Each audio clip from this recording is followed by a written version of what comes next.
Hello friends, welcome to Mouni cine updates. நம்ம Sun டிவியில் ரீசெண்டாக லான்ச் ஆன அன்னம் சீரியலில் மேரேஜ் டாக் போயிட்டுருக்குறவங்க எல்லாருக்குமே தெரியும்.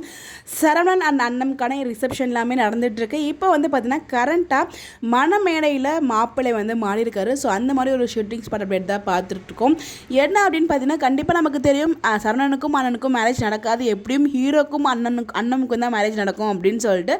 அதே மாதிரி இப்போ கிடச்ச அப்டேட்டை பார்க்கும்போது இப்போ நீங்கள் பார்த்தீங்கன்னா கொஞ்சம் கிளாரிட்டியாக இருக்காது. நல்லா நீங்கள் ஒத்து பாருங்கள், உங்களுக்கு ஜூம் பண்ணி தான் காமிச்சிருக்கேன். ஸோ அதாவது மாப்பிள்ளையாக வந்து பார்த்தீங்கன்னா நம்ம ஹீரோ தான் உட்காந்துருக்காரு. நல்லா நோட் பண்ணிங்கன்னா உங்களுக்கே தெரியும். கிளாரிட்டியாக இல்லை, ஜூம் பண்ணனால இன்னும் அது கிளாரிட்டி வந்து ரொம்ப உடஞ்சி போச்சு. ஸோ நல்லா பாருங்கள், அந்த ஐயர் பக்கத்தில் அந்த உட்காந்துருக்கிறது வந்து பார்த்தீங்கன்னா அது நம்ம ஹீரோ தான். ஸோ எப்படியோ வந்து ஹீரோ வந்து உட்காந்துட்டாரு. எப்படா இது அப்படின்ற மாதிரி தான் இருந்துச்சு. மேபி இதில் சரவணன் வந்து கல்யாணத்துக்கு அக்செப்ட் பண்ணாமல் இது ஒத்திக்கிறாங்களா, அவங்க அப்பா இது டிசைட் பண்ணாங்களா நமக்கு தெரியல. ஸோ சடனாக வந்து பார்த்தீங்கன்னா கடைசி நிமிஷத்தில் மாப்பிள்ளை மாறியாச்சு. ஹீரோக்கும் அண்ணனுக்கும் தான் மேரேஜ் நடக்கும், நம்ம எல்லாருக்குமே தெரியும். பட் அது எப்படி நம்ம கார்த்திகை தீபம் சீரியலில் கார்த்திக் ரேவதி மாதிரி தான் நடக்கும் நம்ம எதிர்பார்த்துட்டு இருக்கோமோ, அதே மாதிரி இவங்களுக்கு தான் நடக்கும். பட் அது எப்படிங்கிற ட்விஸ்ட் வெயிட் பண்ணி தான் பார்க்கணும். பட் இங்கே வந்து நம்மளுக்கு ஷூட்டிங் ஸ்பாட்லேயே கிடச்சாச்சு. நம்ம ஹீரோ தான் மாப்பிள்ளையே வந்து உட்காந்துருக்கிறாரு. பார்ப்போம், அப்கமிங் ஒரு ஹை வோல்டேஜ் ஸ்டாக் வந்து காத்துட்ருக்கு.